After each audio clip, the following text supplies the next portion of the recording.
everybody, everything on the line. The entire season has been building towards this. Which of these trainers right here, right now, is going to be stamping their ticket into day 2?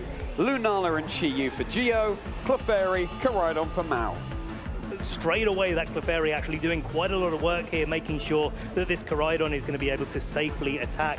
Follow me away from the target of Koraidon will make sure that it's not going to be falling foul of a Meteor Beam if it wants to go for its Terra Fire, nor just a Moongeist Beam that would be doing quite a lot of damage. And I think with the Friend Guard, there's no risk really for Mao that the Lunala's Moongeist, the Chi-Yu's attacks are going to do too much damage to this Koraidon in the early game. So Gio has the opportunity to get some damage, maybe start thinking about setting up that Trick Room, where Mao has to think, where am I going to target and how am I going to make sure that I do it effectively? Well, if it is going to be the Trick Room, Clefairy has just bought that time for Gio's Lunala.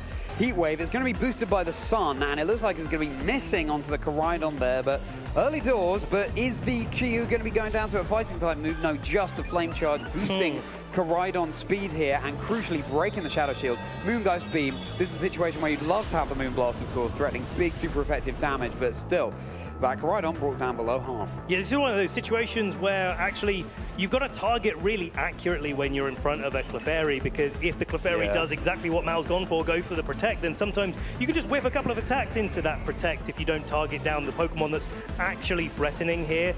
And I think the lack of any sort of Sing or offensive move like Icy Wind that some Clefairy have run in the past really does hurt Mao in this situation where Gio kind of gets to attack for free into Koraidon until the Clefairy's not on the field anymore.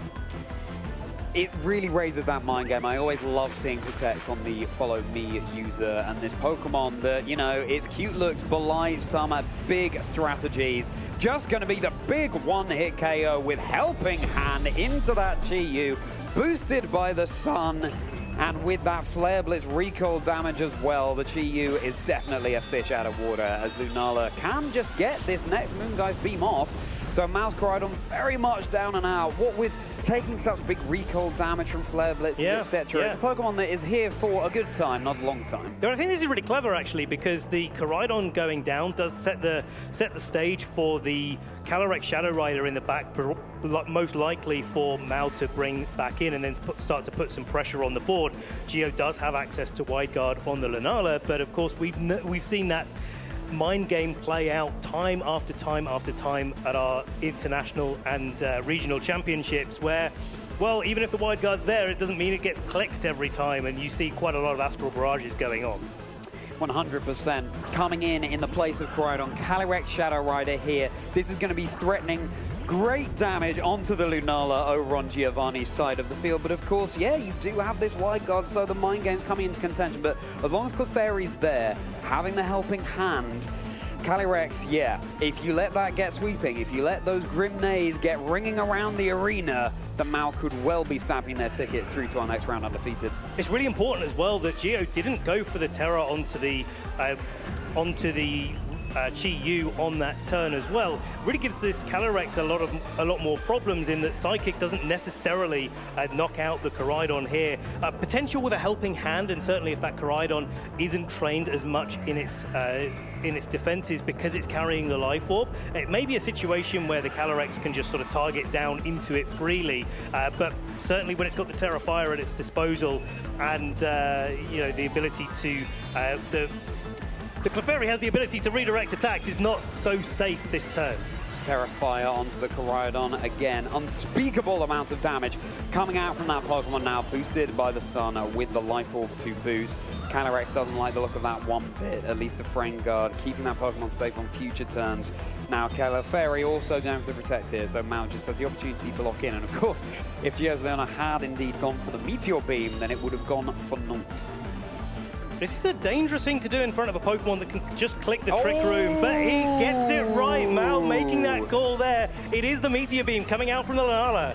And it's not going to be doing a thing. This means on future turns, Meteor Beam would take 2 turns to act, and that's why we tend to only see it once in any given battle of competitive Pokemon. But the one thing that you haven't lost here is the special attack boost on your Lunala. It's risen from an Alola, and let's hope it's not going to be eclipsed. The advantage here for Mao is that the Terra Dark on the Calyrex actually really does come into its own here. Again, if the Helping Hand Psychic is able to knock out this Koraidon, Lunala that, as we were talking about before, that have Moonblast, they really like it in these sort of positions because, well, you're having a trouble if you do, or having trouble if you don't with the Terra Dark on Calyrex. You're either getting hit by 4 times super effective on the Moongeist Beam, or you're getting hit for super effective on the Moonblast. And the fact that that isn't a problem actually for Mao is a really nice way that this game unfolds. Fortunately, though, there is no Moonblast on the Lunala over on Geo's side of the field, so it's wonderful that this Calyrex has that opportunity, that little bit of wiggle room, that little bit of flexibility now to go for this Terra Dark. But in the incoming fighting time, that'll be huge. Here it is. Right, the big Helping Hand boosted Astral Barrage potentially. Koraidon's going to be safe from it. Just how much damage will Lunala be taking here? Oh my goodness me, no, it was the Psychic, in fact, into Geo's Koraidon here. Now we turn our attention over to Lunala, the Moongeist Beam.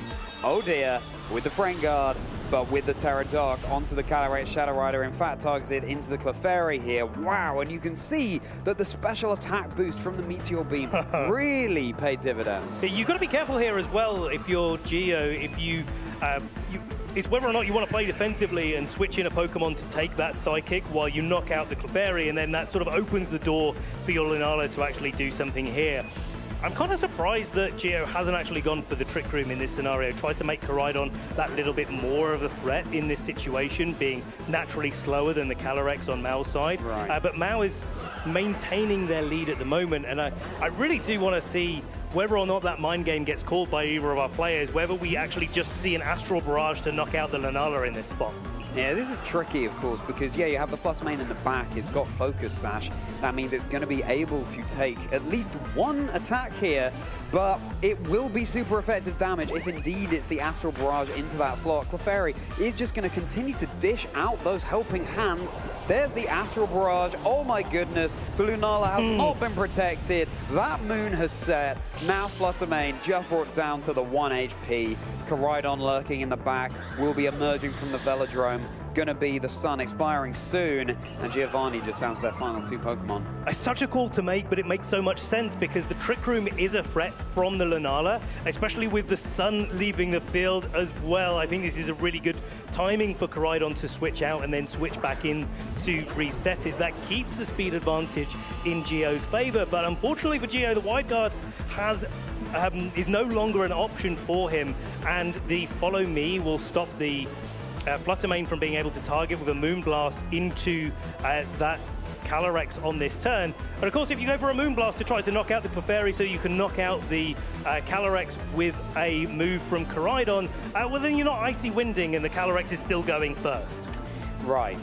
It's all about the speed here, the need for speed that Mao has over on their side, and then that ever-present question of is Clefairy going to go for Protect or not? Mind games, mind games, mind games, and Protect. As Mao's Calyrex Shadow Rider won't be taking any damage this turn, and Clefairy too, so the sun being stalled out for a turn that's just been reset. Yeah. This is like giving an opportunity for the sun leaving the field actually to be a potential win condition for Mao. I think it takes a really good trainer to identify those spots where it looks like you're already so far in the driving seat that you're probably not going to have that problem come up, but actually you might as well just increase the chances. We saw that in the last round where you've just got to take your time on those win conditions and just make sure that you're getting all the way. And while we're here, Charlie, worth reminding everybody at home, this is Swiss round 6. Whoever wins this game, both of them are 5-0. Whoever wins this game is locking their position in day 2 here at the World Championships. Yeah, absolutely. We're still in game 1, however, so we have at least one more game to go. It's just whether Geo's able to eke out the advantage. I mean, Mao has the luxury of an unrevealed 4th Pokemon in the back thus far, and they're going to be wanting to keep their cards close to their chest, not revealing that if at all possible to be able to catch Geo out potentially in the next game. Moonblast, is this going to be enough to deal the KO? It certainly will. That Clefairy is going all the way back to Mount Moon. Speaking of Mount Moon, Lunala, unfortunately, that's down and out as well. Here's the Flare Blitz. It's boosted by the sun. It's got that Life Orb into the Terra Dark Calyrex Shadow Rider. That's going to be enough for the KO. Geo looking mighty pleased about that. and now the tables have turned. Now it's brought down to their final Pokemon. But there's been no Icy Wind on that Calyrex, and it looks like this is one of those Calyrex that sacrificed a little bit of speed on the way to the World Championships. Maybe it's been playing a little bit too much in regulation. It's a long old ride to Anaheim, Ben. It's a very long ride from Japan over there, and Gio's had a little bit of a shorter ride, so maybe a little bit more gas in the tank there for the Koraidon. 100%. That Bicycle Beast now facing down this Fluttermane. Really thanking their lucky stars that Koraidon's gone for the Terra Fire here. Of course, now taking resist damage from Fluttermane. Coming in for Mao. It is threatening the Moonblast. Has Shadow Ball as well, though, so it can deal some neutral damage in the situation. But you do have to break through the Focus Sash on Mao's side of the field, so it's still very close. Was it like this is the potential speed tie between these Fluttermanes? If Mao's goes first, then Mao's in a great position because you can Icy Wind to knock out the Fluttermane, assuming that that hits that slot, and then do that little bit more damage to the Koraidon. And the Koraidon doesn't have to do recoil damage to itself with Flare Blitz to be able to put this Fluttermane down to its Focus Sash. And I think arguably the play to make for Gio is to try to increase the speed. Mao does though get the speed advantage. Fluttermane is going to be connecting with Icy Wind over on Mao's side. That's going to be Fluttermane down, and of course, Koraidon has to get through a Focus Sash as well, so does it have enough gas in that tack you mentioned, Ben, to be able to secure the KO next turn? Now here's the Flame Charge with the speed boost. It's boosted by the Sun, but there comes that Focus Sash that has been so crucial ever since its introduction to the competitive Pokemon video game circuit. With the Life Orb chip here, Charlie, this is really close. I mean, the fact that it's the Life Orb rather than the Clear Amulet makes a big difference as well, because this Koraidon doesn't have a chance of being able to move first. It got its speed dropped, it brought it back up with the Flame Charge, and now it's not boosted like the Fluttermane is in its speed. Here comes the Shadow Ball. Is this going to be enough for the Koraidon to hang on? No, it's not. That's going to be Koraidon down. Giovanni brought it oh so close, but no, the victory is going to go over to our top 4 at Worlds 2023, Mao Harada, who is one game away from progressing through to day 2 with a completely clean record. That was so close, but what a great set of information for Gio coming into this game too. Yeah, okay, Gio didn't manage to secure the win there. It was a little bit of a coin flip away from being able to do so, but that's to speak to how close this match is overall between these two trainers. But just knowing that your Koraidon is faster than the Calyrex Shadow Rider on Mao's side of the field makes so much of a difference coming into game 2. You don't need that Fluttermane to be there to use the Icy Winds and to really put pressure on it that way, and you can play that a little bit more aggressively with it, try to knock out the Clefairy a little bit earlier. We saw it got knocked out in this game, but it was a little bit too little too late. Yeah, wow, okay, so now, of course, Mao also has access to that information. It's just about how Gio uses that to their advantage, trying to catch Mao off guard, perhaps. Well, we're still on stage with Mao and Gio. We are one game away from potentially Mao going through to day 2, or maybe Gio can win this next one and then take us to a game 3. This team that Gio has been backing all through regulation set Iron. Ben, how do you think Gio can use that team to their advantage to be able to get the 1-up over Mao? See, I like the way that Gio was playing in game 1, where it was trying to match the speeds and to play a little bit more aggressively, and certainly now knowing that the Calyrex Shadow Rider is a little bit slower, where the Koraidon is a little bit faster, it does make sense now why Gio was probably favouring that strategy, maybe thinking of following a lot of the Japanese players and having a little bit of inside information to what they'd been running in their local tours. But I think really I'd like to see a little bit more trick room from Gio. I think there's a big old Ursaluna in the back there that we didn't see, well, Ursaluna hits pretty hard in this matchup. Old is definitely the way to describe a Pokemon from Hisui, Sinnoh's ancient past, but it's going to be a switch up here for Gio, my goodness, with the Brute Bonnet joining the fray. If there's one way around a difficult matchup or a game you don't know how to approach, it certainly is that Spore. Shutting down slots with Spore and Sleep, meaning that they're unable to act. The defense boost on the Brute Bonnet as well could really pay dividends here, of course, in the face of this physical attacking Koraidon. The Terra type being water, so it can resist that fire. Yeah, water's the big deal here, but also the big deal is the fact that that Fluttermane doesn't have Taunt on the other side, on Mao's side. Mao's just going on the offensive with their moves and going for the speed control. So this is a real opportunity for Gio to get ahead in this early game, get a Spore into the right target, and try to play that little bit more defensively. So you open up the window, so you open up the door to be able to play aggressively in the mid game. All these Pokemon from the past colliding in the present, but who will be our future world champion? Time will tell as our fantastic trainers lock in their moves. Gio has to win this to be able to stay in contention for getting through to day 2 with 0 losses. Now, Brute Bonnet has indeed gone for its Terra Water. This means that it won't be taking super effective damage from fire, or indeed the fairy-type moves that Mal's Fluttermane has access to. Fluttermane, though, is instead just going to be protecting. Of course, Gio's Koraidon is so threatened by that Fluttermane here as well. But Koraidon for Mal also protecting. This is something we've seen Mal do time and time again. Just going for the double protect, scouting out for what their opponent's locking into. And, you know, you don't want to take any chances if you can avoid them. Koraidon aiming to get its Spood a little bit boosted there with a Flame Charge, and the Spore aiming for the Koraidon. You know, I thought that could have been a side Flame Charge into the Brute Bonnet there. That would have been such a cool play. Goes to be able to resisting that hit with a defense boost from Photosynthesis, not take really any damage whatsoever. But it is a little bit of a risk, especially if the Brute Bonnet Terra was quite telegraphed in that situation where you really just want to have those supportive options available. Mal doing well to see how Gio's thinking in this turn, but also opening the door to the fact that, well, both of their Pokemon just protected, so they can't necessarily protect again. Something the Great is coming in. It's going to be Incineroar the Great. Who'd have thunk it, traders? Incineroar the Great. It's not like it's won everything ever since its introduction into this competitive format we have here. But the safety goggles, of course, means that it's going to not be being put to sleep by the Spore. That Brute Bonnet is threatening down. Rillaboom has been joining the fray now, setting up that grassy terrain, getting the grass super effective moves online into the Brute Bonnet. Koraidon this time, it's its turn to go for its Protect. Yeah, it's like both trainers kind of see that there's a switch up going to be happening, and Mal really going quite deep into that, thinking that maybe Trick Room was a thing that actually Gio could really go for, and saying, well, if they're going to be going for Trick Room, then double Fake Out seems like a good thing to have at your disposal.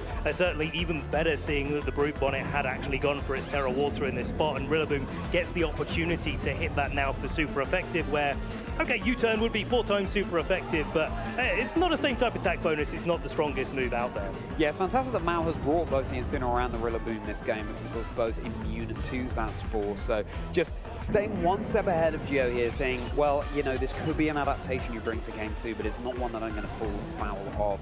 Gio bringing that time right back down to the wire, as Chi-Yu will be swimming right out of its Shrine in Paldea onto the World Championship stage here in Anaheim, California, reducing the special defenses of everything around it. Koraidon not acting this turn, the Fake Out making it flinch. Now we turn our attention over to the Rillaboom. It was baited into that Woodhammer into the Brute Bonnet slot. Would have been super effective. That was multiple sound effects there, Ben. If you could consider an alternate career, then that one is right there for you. Foley Master Ben, a little bit of recovery all around on the field.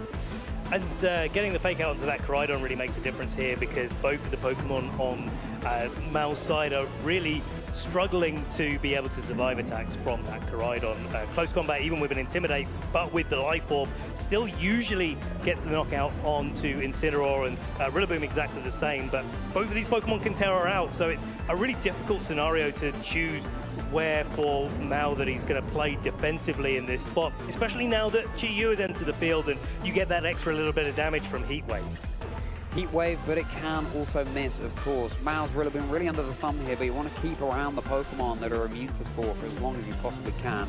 Incineroar, for potentially that reason, now switching, because it's so threatened by the fighting time moves that Koraidon can bring right from the past into the present. Now Mal's own Koraidon going to be joining the fray here instead. Clear Amulet meets Life Orb, but now let's meet a Terra. Yeah, interested to see which one this is. It's Rillaboom going for his Terra Water, so yeah, I think a really good defensive play here, where Gio's already committed their Terra, but Rillaboom gets to also play on the defensive. The grass type's actually feeling a little bit wet in this scenario, even in the sun. The defensive drums, that's going to be a dodge over onto the Koraidon. Could be nice to have fished for a burn in that situation, but no, and the close combat as well. The close combat not going to be enough to secure the KO. Mal is certainly looking pleased about that one, and now Gio's Koraidon has softened itself up, not only from the recoil damage, but from that defense drop too. Woodhammer into Chi-Yu. There it is again. Thank you so much, Ben. And Chi-Yu is down as well. It just goes to show, not very effective sometimes with a grassy terrain boosted Woodhammer. can certainly look that way, but with the recoil damage, that's going to be the Terror option down for Mao. That's going to be the Rillaboom down for Mao. The solo has ended. The gig is over too. Take that drum kit back to your car. Hop in your cars and head home, as now Fluttermane with its Focus Sash still intact in the back. And you've got the Brute Bonnet that has gone for his Terror Water. I think, again, in the same way in Game 1, the knockout on the Chi-Yu quite early in the match there really does open the door for the Calyrex on Mao's side to really hit into its stride here. But the Brute Bonnet does have Sucker Punch this time round, and yeah, okay, that's not going to be hitting for super effective if the Calyrex does go for its terrestrialization, but if it does, then that means that the Koraidon isn't, and maybe that opens a few windows for Geo to take advantage of as well. Right, here it is, that shiny Brute Bonnet, and now the response from Mao going to be their Fluttermane joining the field too, which also has its Focus Sash intact. Focus Sash that paid so many dividends in that Game 1. Yeah, but now we're back to basically the same situation that we had in Turn 1. We've gone around the houses and come back to this position where the Terra Water Brute Bonnet is actually looking really, really nice. And I think Geo getting the KO on that Rillaboom actually might have been one of the key things on his path to taking this Game 2 back from Mao, taking us to a Game 3. Because the Spore is ever more threatening in this spot when there isn't a big grass-type Pokemon that's ready to put the hammer down. Well, exactly. The hammer is down and out. But Brute Bonnet can still threaten some, you know, breaking the Focus Sash onto the Fluttermane would be really wonderful in this situation. It doesn't have Bullet Seed, of course, just has the Speed Bomb, so he can't deal with it in one hit. As Koraidon now just going to be scouting out, of course, again, it's so weak to that double super effective fairy damage. Was going to be the Shadow Ball into that slot instead. The Flare Blitz also doubled up into the Koraidon. Geo giving a little nod there. Now, what mischief has Brute Bonnet got up to here? Just the Spore. Fluttermane taking that snooze on the field, and this could well be how Geo now takes us through to a Game 3. Yeah, no real reason not to play that completely safe there for Geo, because the Terra Water Brute Bonnet is in such a good position. You've got to respect Mal for taking the taking that read and saying, well, okay, this is such an obvious play that maybe Geo doesn't go for it in this scenario, and trying to take advantage of that, but certainly not coming through. And I think with a Spore onto the Fluttermane now, it's really down to Geo to try and take advantage of that Pokemon being asleep. Now, Fluttermane has gone to sleep and hasn't been able to get its mandatory turn of sleep down because the Brute Bonnet is so slow in the same way that Amoonguss does, and so this Fluttermane now will not be able to attack. The Brute Bonnet's still not in any threat of being KO'd, even though it doesn't have its defense boost from the Photosynthesis anymore. So a Spore into the Koraidon is looking pretty nice still. Yeah, the Spore Vortex that makes Mao pivot around, rotate those doors, just trying to not get their Pokemon put to sleep. You could call it the Sportex. Oh, but the low kick into the Fluttermane on Geo's side. Really good call from Geo there, and it seems like Geo has now successfully got into Mao's head, just predicting their play. You now have two sleeping Pokemon over on Mao's side of the field, thanks to that Sportex, and it's high time now for Geo to just go on the offensive, try to start sweeping through. Right, because the Brute Bonnet has Sucker Punch, so it and Mao's Fluttermane only has offensive moves other than Protect. So while you're asleep, you can still go for Protect over and over again, and it doesn't reduce your chances of being able to succeed in that. That would block the Sucker Punch, but if you're just carrying on protecting, then you're not actually doing any damage, and so yeah, it's a really, really tough spot to be in for Mao here, especially knowing that the Incineroar is in the back. At least Mao does have a switch in there, but then you're not burning through those sleep turns, and so yeah, again, it's really tough when both your Pokemon on the field are asleep and they just can't get anything done. Koraidon is also threatened by the Fairy-type moves that Geo's Fluttermane can go for here. Incineroar's going to be joining the fray instead. As long as Mao can pivot that around, it's just going to be so much less plain sailing for Geo here. Fluttermane will wake up here for Mao, and it's able to get off that Protect. So, didn't get too lucky there with the sleep turns over on Mao's side of the field. From Geo's perspective, the Sucker Punch just scaling out here in place of no damaging move, of course, into the Protect, or indeed the switch in from the Incineroar. Shadow Ball would have been super effective, but Mao's Fluttermane taking no damage. Yeah, especially since the Fluttermane can't actually go for, or neither Fluttermane can go for its Terrestrialization in this spot. They can certainly exchange Shadow Balls, and maybe this is one of those turns where instead of exchanging a Shadow Ball, you go go for the Icy Wind to break the focus sash, but if both of them do that, we end up in exactly the same position that we were in before, and certainly with the Koraidon in the back as well.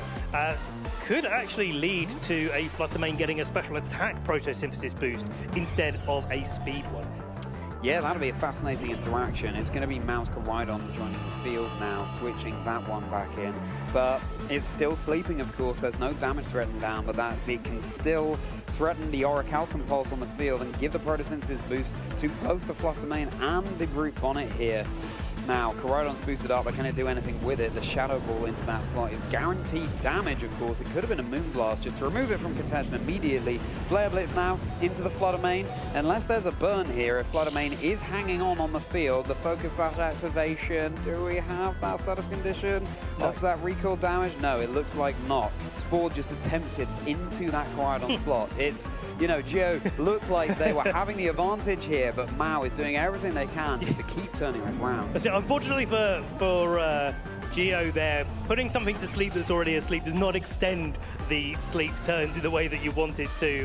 Koraidon still gets to wake up at the same time it would have otherwise. But again, the Moonblast here, guaranteed damage again into that Koraidon. Never took a guaranteed turn of sleep, so that's going to be going down this turn. From sleeping to KO, double super effective damage. Now Geo well and truly has the Pokemon advantage. I speak just as now Geo's third Pokemon is knocked down, so down to the final two. So it's going to be Koraidon Brute Bonnet versus the Fluttermane and the Incineroar over on Mao's side of the field. Brute Bonnet was really putting in work here. The Seed Bomb just, you know, get some guaranteed damage off. Why not? Of course, it could have been a Fluttermane switch in there too. Yeah, exactly, yeah. And so Koraidon rejoining the fray.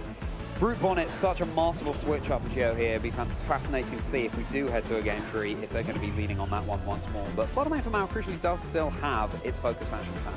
But what it can't do is attack two Pokemon at the same time with its damage-dealing moves. Yes, there is the Icy Wind potential there, but Brute Bonnet has a way to counteract that with a Rage Powder. So the Moonblast gets redirected, the Shadow Ball gets redirected away from the Koraidon.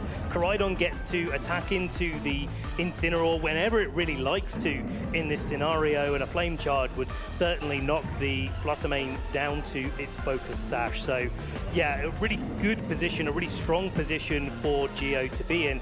Now let's not forget as well, the Sucker Punch after the Fluttermane is at its Focus Sash would stop this Fluttermane from attacking at all. So yeah, only a few turns away I think from Geo being able to lock up this game 2, take us to a game 3. Let's see if Mao can switch things around and get something done here with a helping paw from the Incineroar.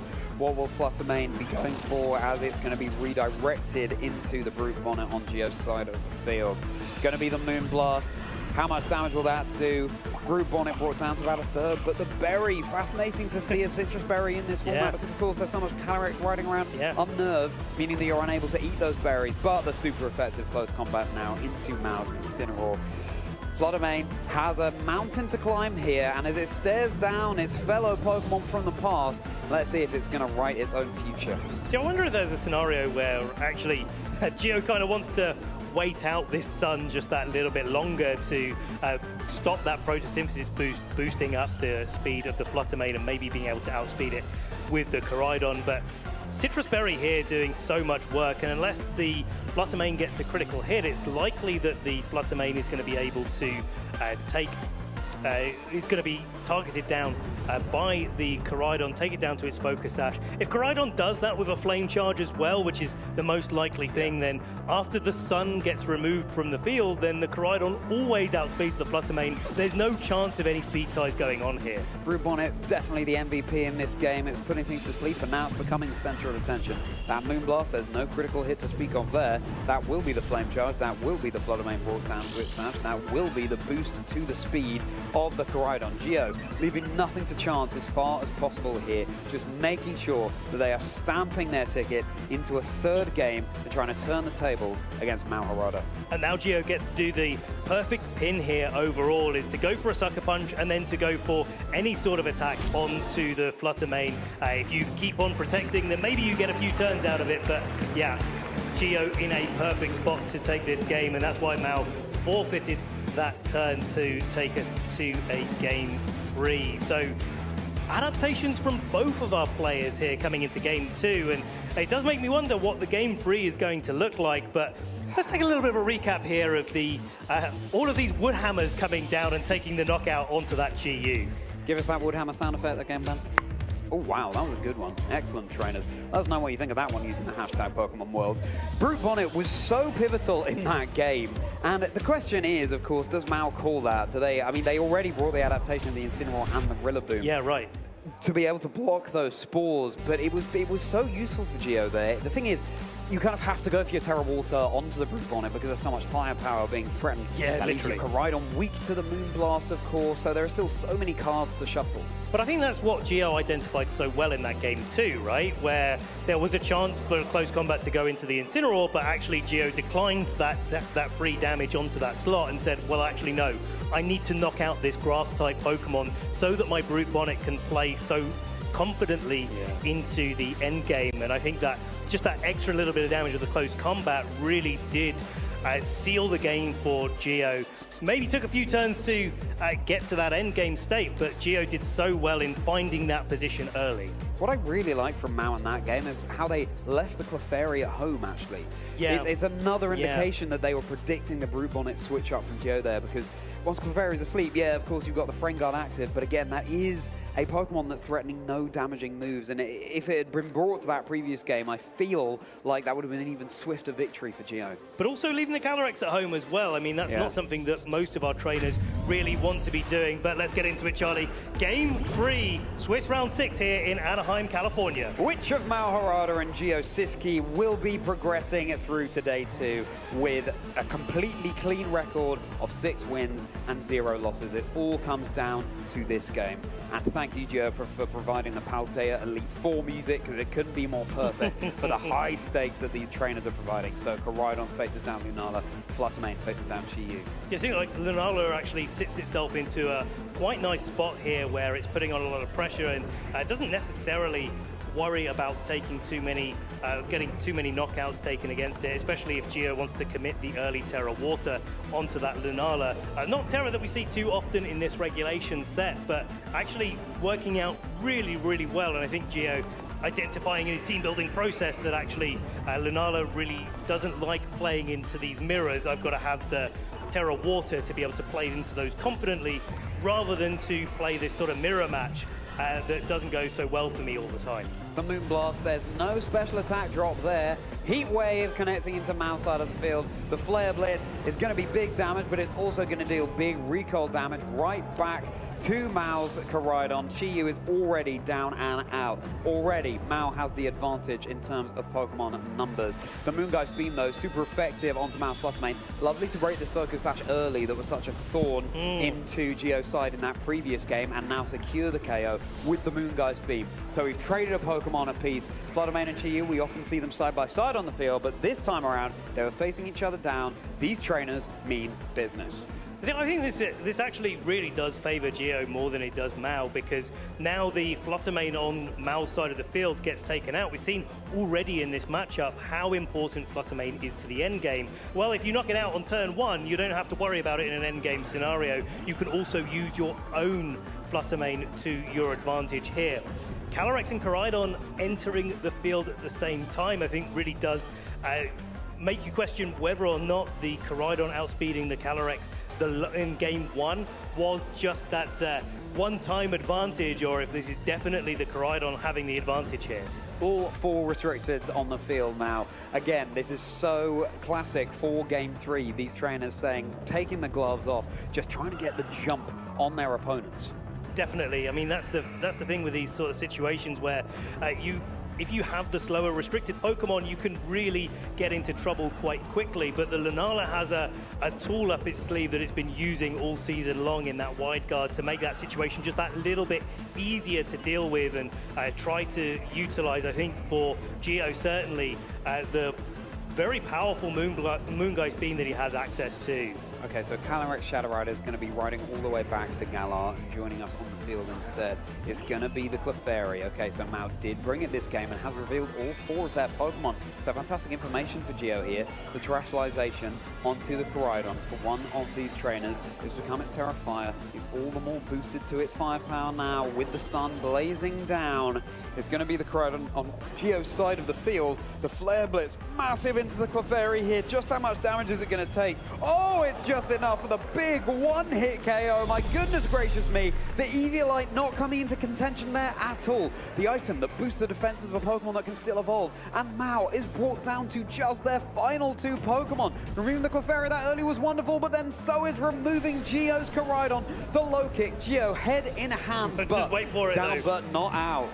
Because there could be another knockout yet to come. All of the restricteds on the field at the start of the turn. Channeling the lunar energy raining down from the sky into Mao's Koraidon, but no, it will be hanging on here.